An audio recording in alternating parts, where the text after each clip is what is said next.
उसी तरह हम लोग अपने घर के कूड़े को उसकी सही जगह पे ले जाके क्यों नहीं फेंकते हैं। आज ये पानी इतना ज्यादा प्रदूषित हो गया है कि इसमें पलने वाले जीव भी मर चुके हैं। इन लोगों को इस बात का बिल्कुल भी अंदाजा नहीं है कि इस गंदे पानी में नहाना इन लोगों के लिए कितना ज्यादा खतरनाक हो सकता है। बहुत खतरनाक बीमारी है जो पूरी दुनिया में बहुत तेजी से फैल रही है, जिसका नाम नाइग्लेरिया फाउलेरी है। असल में ये एक ब्रेन ईटिंग अमीबा होता है और ये एक बैक्टीरिया के रूप में होता है। आसान भाषा में समझाऊं तो ये बहुत छोटा सा कीड़ा होता है जो इंसान के नाक के रास्ते से होते हुए उसके दिमाग तक जाता है और उसको खाता है। बहुत सारे लोग ऐसी नहरों के पानी से अपने बर्तन धोते हैं, अपने कपड़े धोते हैं और इसी पानी से नहाते भी हैं। नमस्कार दोस्तों, आज मैं अपने व्लॉग में आपको एक ऐसी जगह दिखाने जा रहा हूं जिसकी शक्ल और सूरत बीते 5 से 6 सालों में एकदम से बदल गई है। सबसे पहले जानते हैं कि ये है क्या। दोस्तों, ये लखनऊ जिले के अंदर स्थित एक नहर है जिसको हम लोग इंग्लिश में डैम भी कहते हैं। और मैं आपको बताता हूँ कि ये नहरें हमारे किस काम आती हैं। जब भी हमारे शहरों से सटी नदियों में पानी का स्तर ज्यादा हो जाता है, खासकर मानसून के सीजन में, तो तब उस पानी को कम करने के लिए या बाढ़ से बचने के लिए उस पानी को ऐसी नहरों में छोड़ा जाता है। और ऐसी नहरें ज्यादातर एक शहर से गुजरते हुए दूसरे शहर तक जाती हैं और एक नदी के पानी को दूसरे नदी के पानी से मिलाती हैं। दोस्तों, बीते कुछ सालों पहले जब हम ऐसी नहरों के पास आकर के खड़े होते थे तो हम लोगों का समय कब बीत जाता था हम लोगों को पता ही नहीं चलता था। जब हमारे शहरों में इन बड़ी बड़ी बिल्डिंगों की जगह बड़ी बड़ी झीलें हुआ करती थी, आज मुझे इस नहर को देख करके उन बड़ी बड़ी झीलों की याद आती है। उस समय में जो खुशबू हमारे पर्यावरण और हमारी हवा में थी, आज के समय में वो खुशबू कहीं खो सी गई है। बड़े ही दुख के साथ में आज मुझे इस वीडियो को शूट करना पड़ रहा है और मैं इस वीडियो को आप सभी लोगों तक पहुंचाना अपना कर्तव्य समझता हूं। दोस्तों, आज के समय में ऐसी नहरों के बगल में आप 1 मिनट के लिए भी खड़े नहीं हो पाएंगे। इन नहरों का पानी इतना ज़्यादा प्रदूषित हो गया है कि आपका इन नहरों के बगल में 1 मिनट के लिए भी खड़े होने का मन ही नहीं करेगा।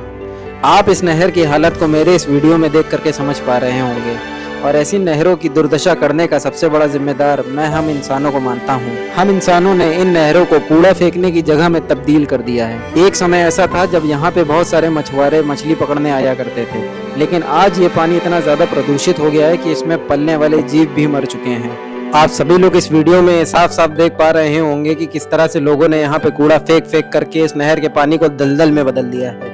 दोस्तों, जहाँ जहाँ भी इस नहर को पास से देखने के लिए एंट्री गेट बनाया गया है, वहाँ इसी तरह हर रोज भारी मात्रा में कूड़े को फेंका जाता है।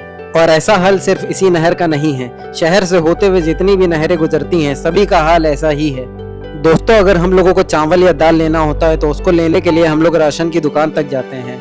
उसी तरह हम लोग अपने घर के कूड़े को उसकी सही जगह पे ले जाके क्यों नहीं फेंकते हैं।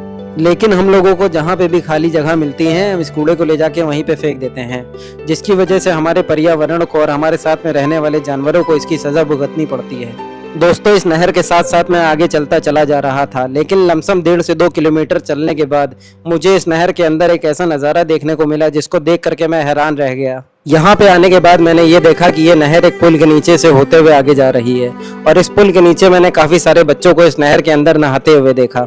ये सभी बच्चे इस पुल के नीचे ही रहते हैं और इनके माता पिता भी इन बच्चों को नहर में नहाते वक्त देख रहे थे। इन लोगों को इस बात का बिल्कुल भी अंदाजा नहीं है कि इस गंदे पानी में नहाना इन लोगों के लिए कितना ज्यादा खतरनाक हो सकता है। ऐसी बहुत सारी खतरनाक बीमारियां हैं जो इस गंदे पानी में नहाने की वजह से इन बच्चों के अंदर फैल सकती हैं। इन्हीं सब बीमारियों में से एक बहुत खतरनाक बीमारी है जो पूरी दुनिया में बहुत तेजी से फैल रही है, जिसका नाम नाइग्लेरिया फाउलेरी है। असल में ये एक ब्रेन ईटिंग अमीबा होता है और ये एक बैक्टीरिया के रूप में होता है। आसान भाषा में समझाऊं तो ये बहुत छोटा सा कीड़ा होता है जो इंसान के नाक के रास्ते से होते हुए उसके दिमाग तक जाता है और उसको खाता है। और आइए समझते हैं कि ये कीड़ा किस तरह से इंसान की जान ले लेता है। ये नाइग्लेरिया फाउलेरी है और ये इंसान के ब्रेन को खाता है और इससे इन्फेक्टेड इंसान की मौत 2 हफ्तों के अंदर तय है। ये नाक के रास्ते से अंदर आता है और म्यूकस को डिच करके यहाँ मौजूद इस ओल्फैक्टरी नर्व के थ्रू ये ब्रेन और मेनाइंजिस तक पहुँच जाता है। यहाँ ये बहुत तेजी से खुद को डिवाइड और रिप्रोड्यूस करके अपनी आर्मी बना लेता है और ये आर्मी अब ब्रेन सेल्स और टिश्यूज को खाती है। इस आर्मी के द्वारा लगातार ब्रेन टिश्यूज खाए जाने से आपके ब्रेन में सूजन और इन्फेक्शन से शॉर्ट टाइम में यहाँ पे पस बनने लगता है।